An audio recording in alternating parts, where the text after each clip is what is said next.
Hello, all. Today we'll be discussing provoking spirits. Provoking spirits.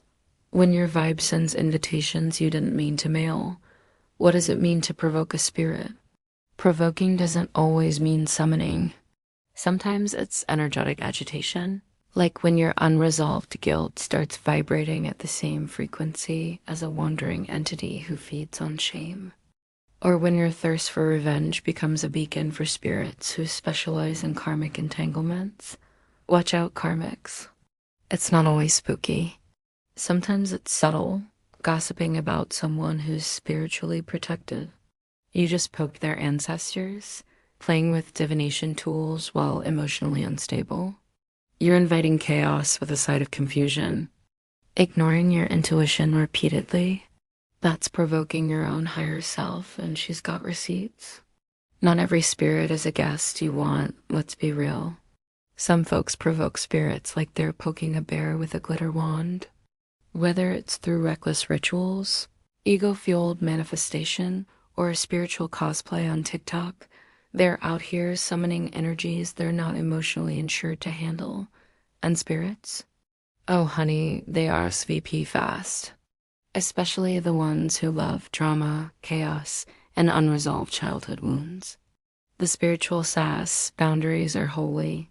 You don't need sage. You need self-respect. You don't need crystals. You need clarity. You don't need to banish anything until you stop emotionally inviting it back with your unhealed patterns. Spiritual boundaries are not just for spirits. They're for your own energy hygiene. Clean your aura like you clean your kitchen. Hopefully, don't let every vibe hitch a ride on your frequency. If your altar feels off, maybe it's not the spirits, it's your intentions that need a detox. Signs you might be provoking spirits, unintentionally. You keep hearing knocks, but it's not Amazon. Your dreams feel like a Netflix series directed by Tim Burton. You saged your house, but forgot to sage your attitude. You asked for a sign and got 3. All passive-aggressive. The empowered shift from provocation to partnership. Spiritual maturity means moving from I want power to I want alignment. It's not about commanding spirits. It's about communing with integrity. When you stop provoking, you start partnering. You become a steward, not a showrunner. Ask yourself, am I seeking connection or control? Is this ritual rooted in reverence or rebellion? What part of me is trying to bypass healing by outsourcing it to the spirit realm? Here's an affirmation that may be helpful. I honor the unseen with clarity, humility, and boundaries. I do not provoke, I invite with purpose. For those of you who play with shadows, don't be surprised when they dance back. Let's talk about the folks who flirt with the dark arts like is a Tinder date with mystery. They light candles, chant incantations, and call on forces they barely understand all while sipping herbal tea and ignoring their own trauma.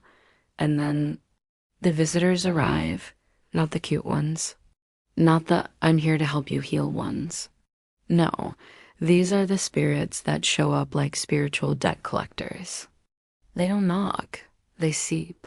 They linger. They whisper in dreams and rearrange your energy like it's their Airbnb.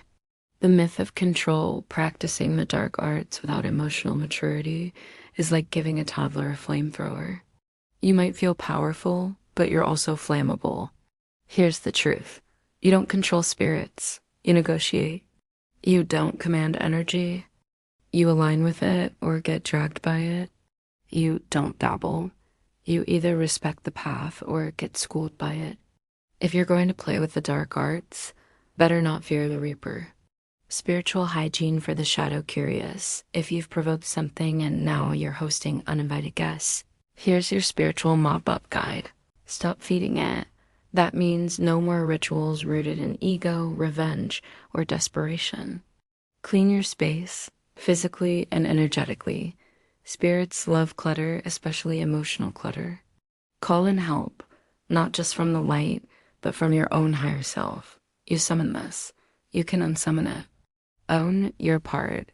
Accountability is the ultimate banishing spell.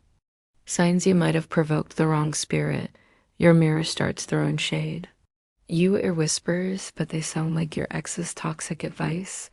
Your cat refuses to enter your room. You sage the house and the smoke spell. Girl, really? Need more help? Check out the pros, healers, readers, and spiritualists. Thanks for watching.